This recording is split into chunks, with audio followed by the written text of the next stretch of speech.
उमेश पाल अपहरण केस में अतीक को उम्र कैद की सजा सुना दी गई है।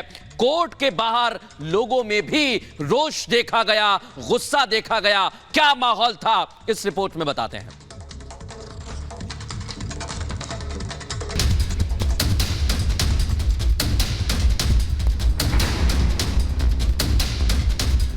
भाजपा पर हमें उम्मीद है इनको जो है मिट्टी में मिलाने का कार्य करेगी।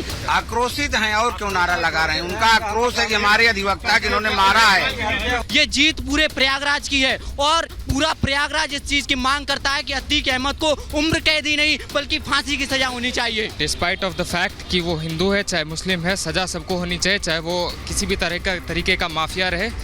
और अतीक का अतीक नष्ट हो गया। अतीक के अंत की स्क्रिप्ट लिखी जा चुकी है। यूपी में जो दशकों से नहीं हुआ वो योगी सरकार ने कर दिखाया। 17 साल पुराने मामले में माफिया अतीक को दोषी करार देते हुए उम्र कैद की सजा सुनाई गई है। 17 साल तक जो इंसाफ की लड़ाई उमेश पाल और उनके परिवार ने लड़ी, आज 17 सालों के बाद उन्हें इंसाफ मिला है। जिस माफिया का नाम सुनकर बड़े से बड़े जज सुनवाई से पहले पीछे हट जाया करते थे, अब वही डॉन खुद को दोषी करार दिए जाने पर अपने भाई अशरफ को गले लगाकर फूट फूट कर रोने लगा। अपराध के भार तले दबकर दोनों ही माफिया इस कदर रोने लगे, जिसके बाद कोर्ट को दखल देना पड़ा और दोनों भाइयों को अलग कराया गया। अतीक पर 2006 के उमेश पाल अपहरण मामले में धारा 147, 148, 149, 341, 342, 364 और 120B के तहत दोष सिद्ध किया गया। लेकिन जिन लोगों ने अतीक के जुर्म काल को अपनी आंखों से देखा, जिन लोगों ने अतीक के खौफ की दास्तां को अपने कानों से सुना, उनके अंदर माफिया के प्रति जो रोष है उसे शब्दों में बयां करना मुश्किल है।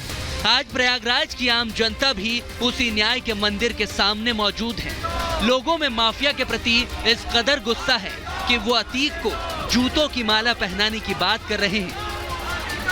ये दिखाना चाहते हैं कि ऐसे गुंडा माफिया को अगर जूतों की माला पहनाई जाएगी तो उत्तर प्रदेश में कभी जो ऐसा गुंडा राज नहीं होगा। साधारण लोग जीवन जीने का काम करेंगे। ये अतीक अहमद को माला पहनाने का हम काम करने आए। इसके शूटर और अपराधी से मुझे कोई डर नहीं है। हमारा बड़ा भाई राजू पाल गया, उसके बाद उमेश पाल गया और पाल भी चला जाएगा, कोई गम नहीं है साथियों। इसका खौफ इस तरीके से रहा कि सपा सरकार भी इनको पालती रही, अन्य सरकार इनको पालती रही। भाजपा पर हमें उम्मीद है इनको जो है मिट्टी में मिलाने का कार्य करेगी। आज हमारे अधिवक्ता भाई भी और पत्रकार साथियों से चाहूंगा कि आज ये मिट्टी में मिल जाएगा, या जूता पहनकर मिट्टी में मिले।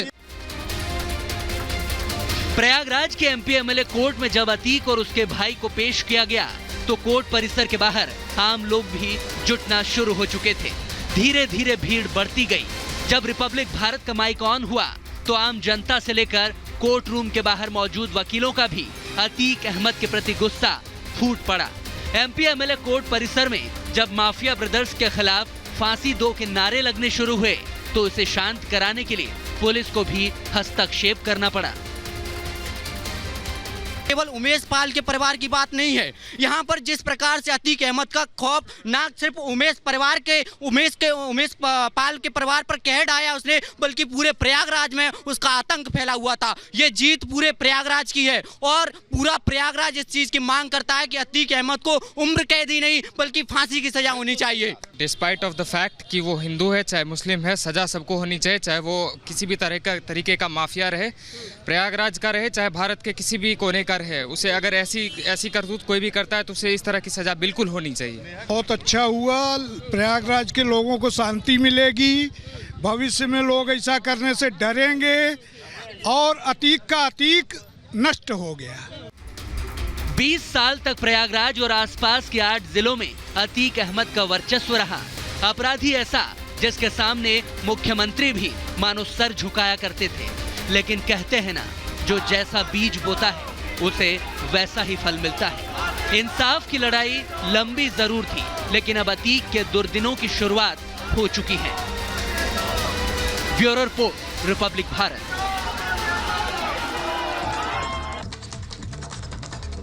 और लगातार देखिए हम बड़ी जानकारी आपको दे रहे हैं किस तरह से परिवार जो न्याय की उम्मीद कर रहा था वो न्याय मिला है, लेकिन अब ये कहना है कि उमेश पाल की हत्या मामले में भी कड़ी सजा हो।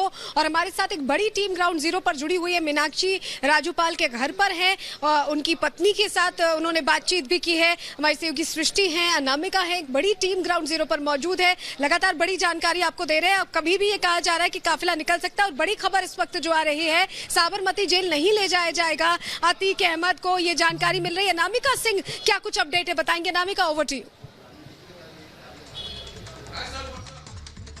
असरोनी, देखिए जिस तरीके से खबर आ रही थी कि अब तो चूंकि उम्र कैद की सजा हो चुकी है अतीक को, तो अब अतीक कहां रहेगा, क्योंकि वो ऑलरेडी जेल में ही सजा काट ही रहा है, साबरमती जेल में। लेकिन चूंकि अब उसको जो सजा दी गई उम्र कैद की, इसके बाद उसकी लोकेशन क्या होगी, उसको रखा कहाँ जाएगा, ठिकाना क्या होगा उसको, तो लेके ये चर्चा हो रही है, कोर्ट के अंदर हुई है इस बात को लेकर के कि अतीक को फिलहाल नैनी जेल में ही रखा जाए, क्योंकि अभी उसे बहुत सारे मामलों में और भी पूछताछ होनी है। कोर्ट ने यह भी एक्सेप्ट किया है कि जिस उमेश पाल के अपहरण केस में सजा सुनाई गई है, उसी उमेश पाल के मर्डर केस में भी पूछताछ होनी है। लिहाजा ये माना जा रहा है कि फिलहाल अब अतीक अहमद को यहां से नैनी जेल लेकर के जाया जाएगा और फिलहाल कुछ दिनों तक ठिकाना अतीक का नैनी जेल में ही रहेगा, क्योंकि आज सुप्रीम कोर्ट में जिस तरीके से अतीक की ओर से ये अपील की गई थी और ये कहा गया था कि यूपी ट्रांसफर ना किया, जिसमें इस पे कोर्ट ने कोई राहत नहीं दी। कोर्ट ने कहा कि आप हाई कोर्ट जाइए, तो अब चूंकि ये यहाँ पे जो अतीक को राहत मिलनी थी वो राहत मिल नहीं पाई है, लिहाजा ये माना जा रहा है कि फिलहाल अतीक यूपी में ही रहेगा, प्रयागराज में ही रहेगा, चूंकि उसका जुडिशियल एरिया भी यही है। FIR भी धूमनगंज इलाके में हुई थी और चूंकि यहीं पर नैनी जेल में ऑलरेडी है भी वो, तो माना जा रहा है कि फिलहाल वो प्रयागराज में ही रहेगा, ताकि अतीक अहमद से उमेश पाल मर्डर केस को भी लेके जो पूछताछ करनी है पुलिस को वो आगे चल पाए। तो फिलहाल ये इन्फॉर्मेशन मिल पा रही है। हालांकि अभी ये भी कहा जा रहा है कि इसमें भी और मंथन किया जाएगा हायर जो ऑफिशियल्स उनकी ओर से। फिलहाल अभी भी अतीक कोर्ट रूम के अंदर है और कोर्ट रूम के अंदर है, फिलहाल कुछ देर बाद तस्वीर साफ हो जाएगी, लेकिन इन्फॉर्मेशन यही आ रही है कि अतीक का ठिकाना अगले कुछ दिनों तक प्रयागराज ही रहेगा।